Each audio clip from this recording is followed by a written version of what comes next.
नमस्कार, मैं वंदना अग्रवाल और आप देख रहे हैं राइट इंडिया प्लस। इस वक्त जहां मैं खड़ी हूं वो फिर से वही जगह है जहां डेमोलिशन हुआ है पूरी दिल्ली के अंदर।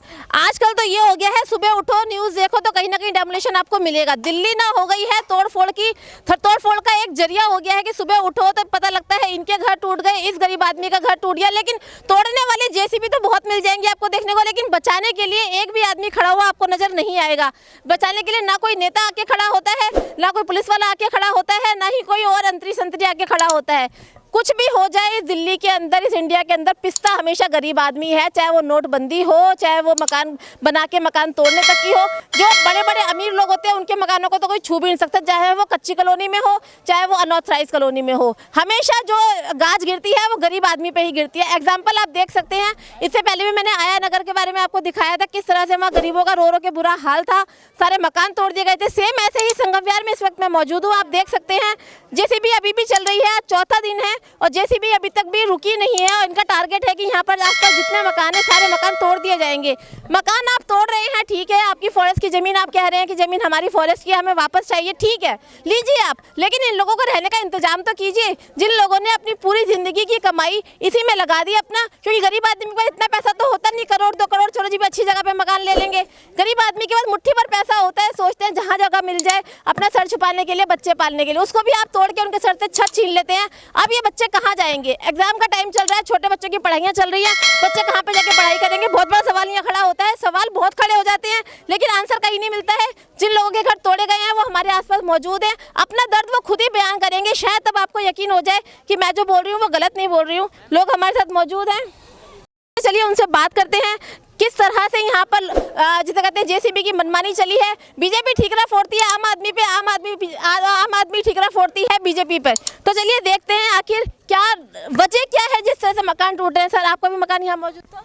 जी, मेरा मकान नहीं था, दोस्तों का था। उन्होंने उनके टूट गए, बेचारे परेशानी में थे, बहुत ज़्यादा रो रहे थे। अच्छा, तो अब कहाँ है वो इस टाइम? वो चले गए अपना सामान लेके गाड़ियों से बुक करके तो कब से रह रहे थे वो लोग? वो रह रहे थे 5-7 साल से रह रहे थे इधर। अच्छा, बाबा जी आप यहीं रहते थे? नहीं। अच्छा, चलिए एक मिनट में बोलना। आप यहाँ रहते हैं, आपका मकान था यहाँ पर? मेरा थोड़ा आगे बाउंड्री के साथ ही। अच्छा, वो भी तोड़ दिया? नहीं, वो भी तोड़ा। अच्छा, हाँ जी, बताइए क्या कहना चाहते हैं? मेरा सिर्फ यहाँ फॉरेस्ट विभाग वालों से ये कहना है कि तो उनकी ये ज़मीन है और वो डेमोलिशन कर रहे हैं। तो जब 1990 में उन्होंने दीवार की तब ये सारा मैदान खाली पड़ा था, तो उन्होंने अपनी दीवार अपनी जगह क्यों नहीं घेरी? जब गरीब लोगों ने यहाँ, हम लोगों ने घर बना लिए और हम लोग बस गए यहाँ, अपने जीवन भर की कमाई लगा दी, उस समय उन्हें याद आया है कि ज़मीन हमारी है। यदि उनकी ज़मीन थी तो 1990 में तो कोई रोकने वाला था ही नहीं, यहाँ कोई रह नहीं रहा था, तो उन्होंने अपनी ज़मीन उसी समय कब्जा कर लेनी चाहिए थी। लेकिन अब जिस तरीके से उन्होंने शनिवार को नोटिस दिया, इतवार को हम कोई कार्रवाई नहीं कर सके, मंगलवार को उन्होंने एक साथ बिल्डोजर लगा दिए, फोर्स लगा दी, तो गरीब आदमी फोर्स से लड़ तो नहीं सकता ना। नोटिस दिए थे पहले? बता रहे शनिवार को कुछ लोगों को, वो 2-4 लोगों को कह गए थे कि भाई अब हम इस पर डेमोलिशन करेंगे, लेकिन कोई डेट नहीं थी, कुछ नहीं था। तो इस तरीके से आया कि उन्होंने किया है। हमारा उनसे कहना है कि ये उनकी ज़मीन है तो उन्होंने पहले क्यों नहीं ली जब लोग, गरीब लोग यहाँ नहीं बसे हुए थे? अब गरीबों को उजाड़ने का ख्याल उनके मन में अचानक कैसे आ गया, ये प्रश्न बनता है। बिल्कुल। तो देखिए सवाल बहुत बड़ा है कि अब ऐसा क्या हुआ कि उनको गरीब जनता के घरों पे जेसीबी चलाने पड़ी, क्योंकि बता रहे हैं कि यहाँ पर 1984 से प्लॉटिंग हो रखी है और मेरे ख्याल अब 2024 चल रहा है। कितना एक लंबा वक्त हो चुका है, उसके बावजूद भी 40 साल से ऊपर हो गया है, तब तक गवर्नमेंट को याद नहीं है कि उनकी यहाँ ज़मीन पड़ी हुई थी। लेकिन अब जब गरीब आदमी यहाँ घर बसा के रहने लग गया तो अचानक उनकी आंखें खुल गई हैं, नींद से जाग गए हैं, पता नहीं कौन सा उन पर मंत्र पड़ गया जिससे उनकी आंखें खुल गई हैं और वो गरीबों के मकान तोड़ने आ गए। अरे गरीबों के मकान तोड़ रहे हो, यही वो जनता है, यही वो छोटे छोटे बच्चे हैं जो आगे जाके देश का भविष्य बनेंगे, यही वो लोग हैं जो आपको वोट देके जिताते हैं, आपको राजगद्दी पे बिठाते हैं और आप इन्हीं के ही जड़ें काटने में लगे हुए हो। और लोगों से बात करते हैं तो जिनका घर टूटा है वो हमारे साथ मौजूद है, इनसे बात करेंगे। आपका घर था यहाँ पर? हाँ जी। कितना घर था, मतलब कितना बड़ा था? 32 गज के था जी। और कब से रह रहे हैं आप यहाँ पर? हो गया 7 साल जी। 7 साल रह हाँ गए? जी, 7 साल हो गए। अच्छा, तो ये बताइए जिस टाइम जेसीबी आई थी कि आपको नोटिस दिया था पहले? अजी 3 दिन का मोहलत दिया है। अच्छा। आया 9 बजे साटा, एक दिन रुके, दूसरा दिन ले आकर मशीन लगा दिया। अच्छा। ना राशन, ना पताई, ना बेड, ना सेट, ना कपड़ा, ना लता, उसी में सबको तोड़ के अपन तोड़ तार के आगे बढ़ते गया। अच्छा, उसी में आप लोगों ने विरोध किया? विरोध क्या किया, कोई आया यहाँ आता है नहीं, जाता है नहीं, तो अपना अपना सामान निकालने में रह गए। इसमें कोई टेंशन लेता नहीं है। मुझे एक बात बताइए, फैसिलिटी की बात हम करते हैं तो क्या क्या फैसिलिटी आपको यहाँ दी थी? सड़क थी, सीवर थी, लाइट था, वोटर आईडी कार्ड था, आधार कार्ड था, क्या क्या आपके हमारा सारी मकान का आईडी है जी। अच्छा। हाँ जी, राशन कार्ड भी हमारा मकान का है। अच्छा। और बिजली का बिल भी हमारे नाम से आता था, और पानी भी मानता नहीं सरकारी मिलता था, मेरे को टैंकर आता था, सब फैसिलिटी मिलता था, तो अभी मेरी मकान तोड़ दिया गया। संगम विहार के पूर्व विधायक भारतीय जनता पार्टी के एसएल गुप्ता जी आज यहाँ पर संगम विहार में आए हैं, जहाँ पर लोगों के जो है घर को उजाड़ दिया है और वन विभाग की ज़मीन को फॉरेस्ट की ज़मीन बताकर। तो एसएल गुप्ता जी हमारे साथ मौजूद हैं, इनसे बातचीत करते हैं। सर, लोगों ने अपने जीवन भर की कमाई से ज़मीन खरीदी, मकान बनाया, उसमें रहने लगे, लेकिन एक नोटिस दे दिया और फॉरेस्ट विभाग ने बता दिया कि हमारी ज़मीन उनको तोड़ दिया गया। क्या कुछ कहेंगे और कहाँ तक आप इनकी मदद के लिए आज सामने आए? सबसे पहले तो मैं सिस्टम की घोर भर्त्सना करता हूँ। ये तरीका नहीं है। इस क्षेत्र के नुमाइंदे कहीं न कहीं यहाँ पर आकर के, और फॉरेस्ट डिपार्टमेंट को सब पहली जिम्मेदारी जो बनती है वो इस क्षेत्र के विधायक और इस क्षेत्र के काउंसिलर्स की बनती है कि वो जा करके इस बात को ज़रूर कहें कि यह ज़मीन क्यों तोड़ी गई, और अगर तोड़ी गई तो कहीं ना कहीं से उसकी परमिशन। हमारे यहाँ भी तोड़ते थे, जब डीडीए तोड़ता था तो पहले डीडीए हमको ठोक बजा के बात करता था, और इसके बाद हम खुद जाते थे और बताते थे कि अगर ये ज़मीन तोड़ी तो गड़बड़ हो जाएगा।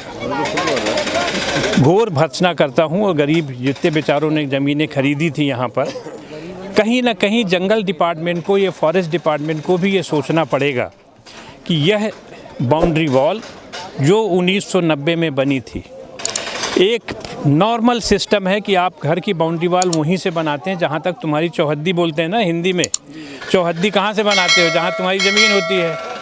मोहल्ले में तो नहीं बनाते हो ना जा कर के। तो अगर उनकी ज़मीन थी तो क्या अधिकार था उन्होंने अपनी बाउंड्री बना के और फिर जहाँ पे तोड़ना? इसका मतलब वो ज़मीन आपको पता नहीं थी। गलती किसकी हुई? फॉरेस्ट डिपार्टमेंट की गलती है। तो फॉरेस्ट डिपार्टमेंट सफ़र करे, आम आदमी क्यों सफ़र करे?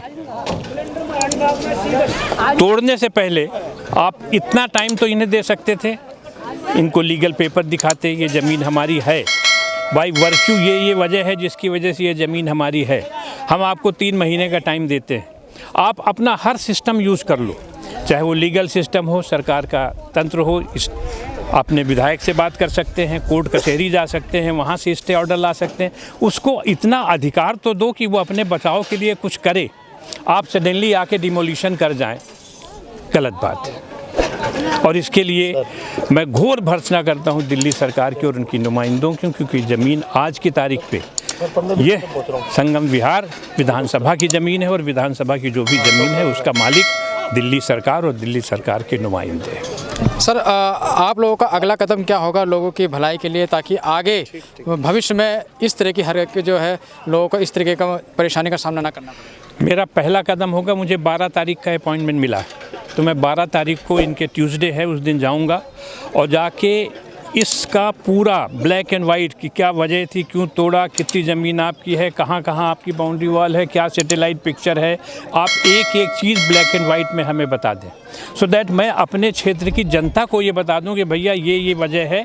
इसके पहले जब अगर नोटिस भी आती है तो आप अपना सिस्टम तैयार कर लें, चाहे कोर्ट से स्टे ले लें, चाहे चिट्ठी लिख दें, चाहे हमें बता दें, जहाँ जहाँ जिसके पास जो भी सिस्टम है उस रिड्रेसल सिस्टम को आप इस्तेमाल कर सकते हैं। ये तो मतलब हम ये कह सकते हैं कि अभी कोर्ट की परमिशन नहीं है तोड़ने की, इन्होंने जो है अपने रूल के हिसाब से तोड़ा।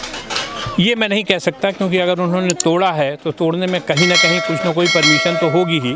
अब वो रिट्रोस्पेक्टिव हो सकती है कि आज 6 महीने पुरानी पड़ी हो, साल भर पुरानी पड़ी हो, है ना, लेकिन वो तो जब तक मैं जाऊंगा नहीं, जब तक समझ में नहीं। उन्होंने मुझे 12 तारीख के अपॉइंटमेंट दिया, 12 मार्च को मैं जाऊँगा। ठीक है सर, मोदी जी कहते हैं बेटी बचाओ बेटी पढ़ाओ, जितने घर तोड़े हैं ऐसा कभी बेटी नहीं होगी। अब बेटी रोड पर आ गई है, एग्जाम का टाइम सिर पे चल रहा है, बच्चे कहाँ पढ़ेंगे और कहाँ लड़कियाँ सुरक्षित रहेंगी? मोदी जी आज भी कहते हैं बेटी बचाओ बेटी पढ़ाओ। मोदी जी ने ये नहीं कहा कि मैं नहीं कहूँगा कि बेटी मत पढ़ाओ, बेटी को मत बचाओ, परंतु हर का एक सिस्टम होता है। आपका परिवार का जो सिस्टम है, जो आपके सिस्टम में है, तो आप इनकी जिम्मेदारी तो नहीं ले सकती हैं। आज दिल्ली में सरकार आम आदमी पार्टी की, भारतीय जनता पार्टी की नहीं है। कहना सुनना आपको भी पता है, रोज़ लेफ्टिनेंट गवर्नर से किसी न किसी बात पे झगड़े होते हैं और किसी न किसी बात पे डिस्कशन होता है। ऐसी सिचुएशन पे आपके घर में मैं कैसे घुसूंगा? मैं नारा तो मेरा आज भी है, बेटी बचाओ और बेटी पढ़ाओ।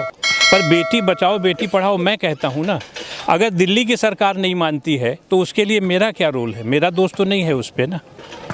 सर, दिल्ली की सरकार जो आप केजरीवाल जी हैं वो ठीकरा फोड़ते हैं बीजेपी पर, बीजेपी ठीकरा फोड़ती है आम आदमी पार्टी में। बेचारी जनता का मैं यहाँ पर खड़ा हूँ, मैं दूर नहीं जानता हूँ। मैं तो सिर्फ इस क्षेत्र की जनता और इस क्षेत्र के डिमोलिशन की बात कर रहा हूँ।